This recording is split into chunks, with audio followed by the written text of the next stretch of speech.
So we're now going to spend a little time looking at the how. We've had a little look at the why, so we're now going to move on to the how.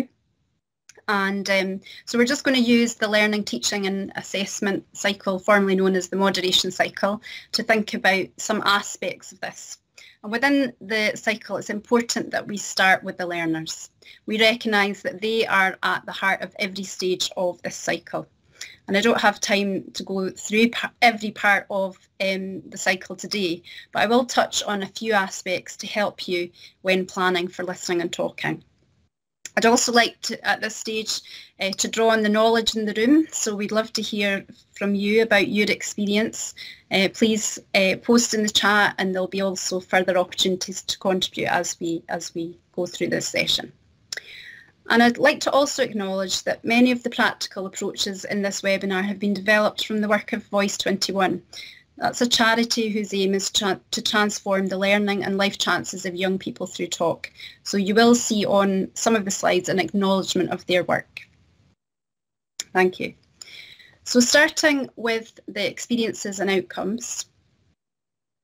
Laura, if you can just move that slide on, lovely, thank you.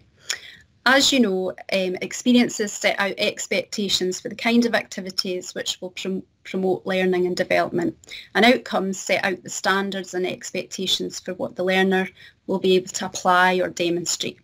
So in this slide, I've highlighted the experiences in green that enable our children and young people to achieve the outcome. And in this case, the outcome is to share experiences, ideas, information and explanations, etc.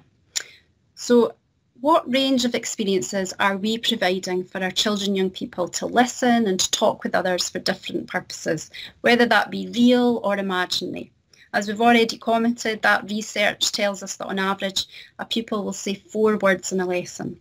So if you consider the pupils in your class who haven't had a lot of experience of using language for exploring ideas, feelings, opinions at home or in their community, we really need to bridge that gap. Thanks, Laura. Think about all of the learning experiences you provided for your class or your classes last week. Think about the talk experiences. What was the focus?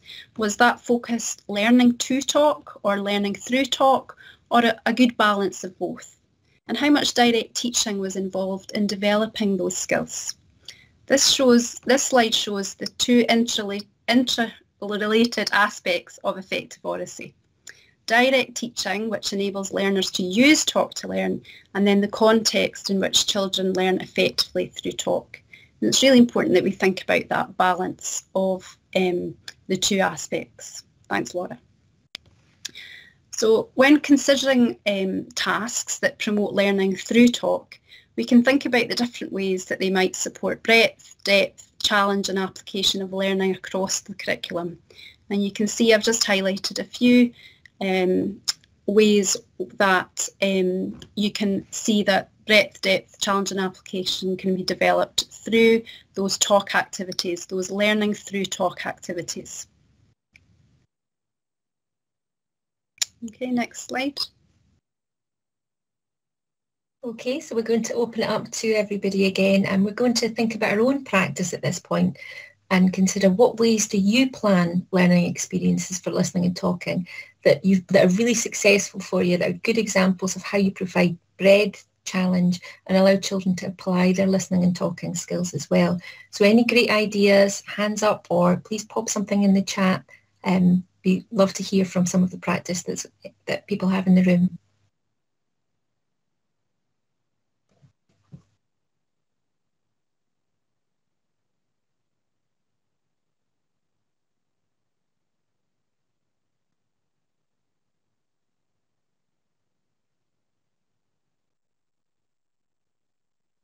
We could think about, Paul and I were recently involved in doing some work with our NIF colleagues on high quality assessments, and we were looking at that application of skills in an unfamiliar context. So we're thinking about how we can set up some assessment that actually allows children to apply those listening and talking skills in different ways. So we had PE, all sorts of different ideas.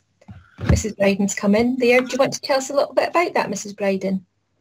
Yeah, just in terms of so many skills around reading that children can practice through talk, and it's a really good context to use as well, because it gives them a kind of clear thing that they can talk about, something that they've maybe already been discussing in class.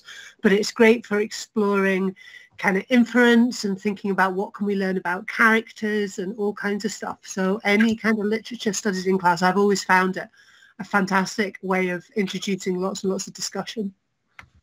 Great, thank you very much. And Mrs. Queen's mentioned debates. We actually spoke as a team and wondered if people would actually bring up debates. So you've said there that debates linked to current affairs and current class IDL topics such as deforestation, and I think we've seen lots of that around COP26 recently. There've lots of children and young people involved in great discussions. Mrs. Fleming's given an example there of think, pair, share. Explaining your partner's thoughts and listening skills are important too. I'm conscious of the time, Nicholas, so shall we pop back to you? Yeah, there's some lovely ideas popping up in the chat there, so we might have time to share those later as well. So yeah, that's great. Thank you so much. So we are going to look now at the learning to talk aspects. And we're going to introduce you to something you might be already familiar with, the Oracy framework.